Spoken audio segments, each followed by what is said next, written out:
ओम नमः शिवाय। ମୁଁ ଜ୍ୟୋତିର୍ବିଦ ଓ ଲେଖକ ପ୍ରଫେସର ରୁଦ୍ରପ୍ରସନ୍ନ ମହାପାତ୍ର ଭୁବନେଶ୍ୱର ଓଡ଼ିଶାରୁ କହୁଛି। ଆଜି ଆମେ ଆଲୋଚନା କରିବା ନିଚ ବଳ ଉପରେ। ନିଚ ବଳ କ'ଣ, ଉଚ୍ଚ ବଳ କ'ଣ, ଏ ସମ୍ପର୍କରେ ମୁଁ ଆଗରୁ ଭିଡ଼ିଓ କରି ରଖିଛି।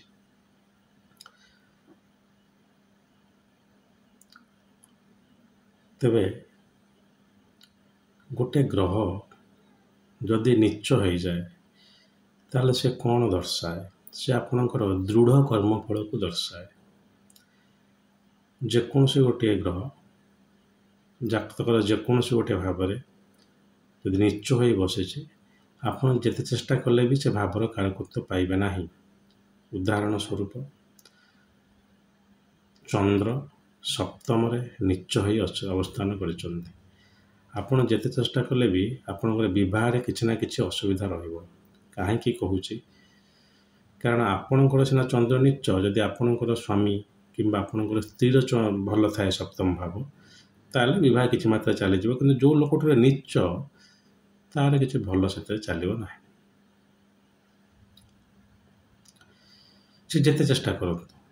ଠିକ୍ ସେହିପରି ଯେଉଁ ଗ୍ରହଟି ଉଚ୍ଚ, ଆପଣ କିଛି କରନ୍ତୁ କି ନ କରନ୍ତୁ, ତା କର୍ମଫଳ ମିଳିଯିବ।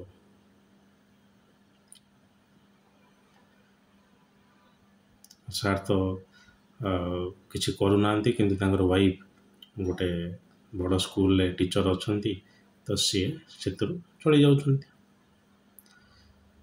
ଆପଣ ଦେଖିବେ ସପ୍ତମ ଅଧିପତି ସେ ଜାତକରେ ଉଚ୍ଚ ଥିବ। ସପ୍ତମ ସ୍ତ୍ରୀ ବୋଲି କହୁ। ତ ଆମେ ଖାଲି ଉଚ୍ଚ ଆଉ ନିଚ ଗୋଟେ ଗ୍ରହର ଦେଖୁ, ଯେଉଁଟାକି ଆମର ଭୁଲ। ନିଚ ବଳ ବା ଗୋଟେ ଗ୍ରହ ଅର୍ଦ୍ଧ ନିଚ କିମ୍ବା 1/3 ନିଚ, ତାକୁ ଆପଣ କେମିତି ଦେଖିବେ? ଯେକୌଣସି ଗ୍ରହ ତାର ଉଚ୍ଚ ଭାବଠାରୁ ଠିକ୍ ବିପରୀତରେ ନିଚ।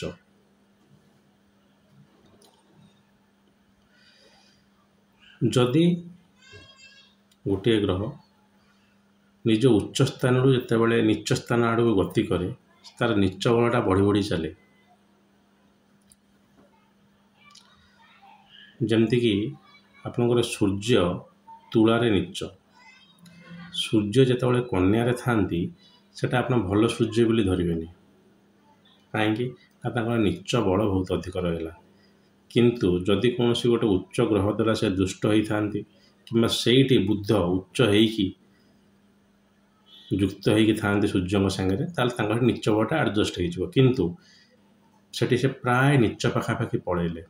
ମଙ୍ଗଳ ଧନୁରେ ନିଚ ବଳ ବହୁତ।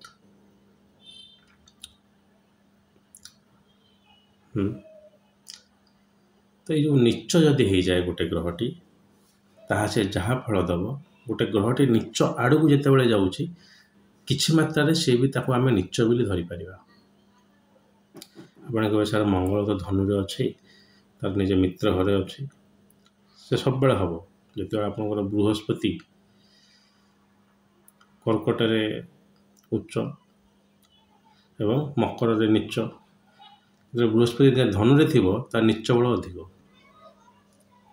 84 କିନ୍ତୁ ନିଚ ବଳ ଅଧିକ। ନିଚ ବଳ ବଳ ହେଇଯିବା ଦ୍ୱାରା କ'ଣ ହେବ? ସେଇ ଗ୍ରହଟି ଯଦି ଅନ୍ୟ କୌଣସି ଜାଗାରେ ଶୁଭ ହେଉନଥିବ, ଯେମିତିକି କେଉଁଠି ନବାଂଶ ଭଲ ନବାଂଶକୁ ଯାଇନଥିବ, କିମ୍ବା ଗୋଟେ ଭଲ ଗ୍ରହ ଦ୍ୱାରା ଦୁଷ୍ଟ ହେଇନଥିବ କିମ୍ବା ଯୁକ୍ତ ହେଇନଥିବ, ତାହେଲେ ସେ ବୃହସ୍ପତି ଦର୍ଶାଇଦେବ ଯେ ଆପଣଙ୍କର ସେ ଯେଉଁ ଭାବରେ ଅଛି ଧନୁରେ ରହିବା ଦ୍ୱାରା ଆପଣ ଯାହା ଫଳ ପାଇବା କଥା ପାଇବନି। ତାକୁ ଲୋକମାନେ କ'ଣ ନାଁ ଦେଲେ? ସ୍ଥାନ ହାନି କରତି ଯିବ। ଯେ ଯିବ ଗୋଟେ ଯେଉଁଠି ରହିବ, ତା ସ୍ଥାନ ହାନି କରିଦେବ। କଥା ସେଠି ନୁହେଁ।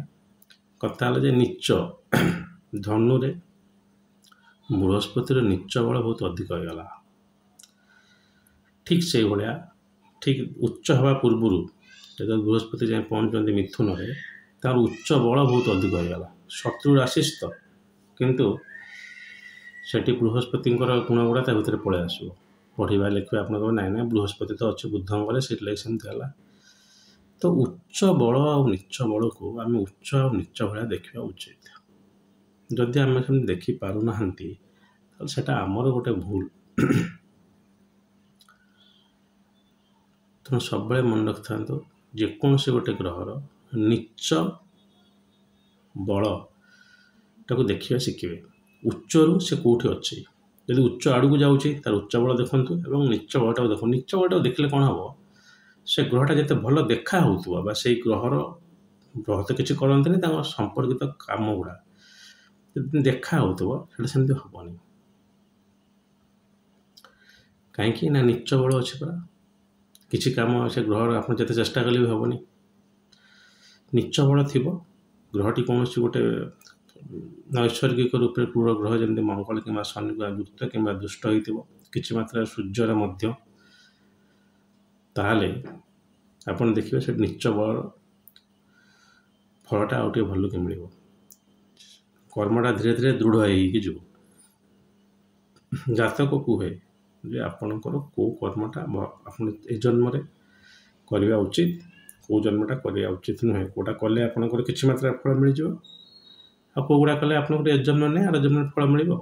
ସେଇ ଜିନିଷଟାକୁ ନୀଚ ଉଚ୍ଚରୁ ଦେଖାଯାଏ। ତେଣୁ ଆଶା କରେ ଆପଣ ଗୋଟେ ଗ୍ରହର ନୀଚ ବଳ ଦେଖିବା ଏବେଠୁ ଆରମ୍ଭ କରିବେ। ଦୁଃଖର ସହିତ କହିବାକୁ ପଡ଼ୁଛି ଯେ ଓଡ଼ିଆରେ ଯେଉଁ ଜ୍ଞାନାତ୍ମକ ଭିଡ଼ିଓ ଗୁଡ଼ାକୁ ଲୋକ ବେଶୀ ଦେଖୁନାହାନ୍ତି, ସେଥିପାଇଁ ଆଉ 2-3 ମାସ ପରେ ମୁଁ ବି ଆଉ ଭିଡ଼ିଓ କରିବା ବନ୍ଦ କରିଦେବି। ଯଦି ଆପଣଙ୍କର ଏ ସମ୍ପର୍କରେ କିଛି ଡାଉଟ୍ ଥାଏ ତାହେଲେ ଆପଣ ନିଶ୍ଚିତ କମେଣ୍ଟ ସେକ୍ସନରେ ଲେଖିବେ, ତାପରେ ଆମେ ପରେ ଚର୍ଚ୍ଚା କରିବା। ଆଜି ପାଇଁ ରହିଲି। ଯଦି ମହାଦେବ ଚାହାନ୍ତି ତାହେଲେ ଆଉ ଗୋଟେ ଭିଡ଼ିଓ ନେଇ ଖୁବ୍ ଶୀଘ୍ର ଆପଣଙ୍କ ପାଖରେ ଉପସ୍ଥିତ ହେବି। ଆଜି ପାଇଁ ଆଜ୍ଞା ଦିଅନ୍ତୁ। ଓମ୍ ନମଃ ଶିବାୟ।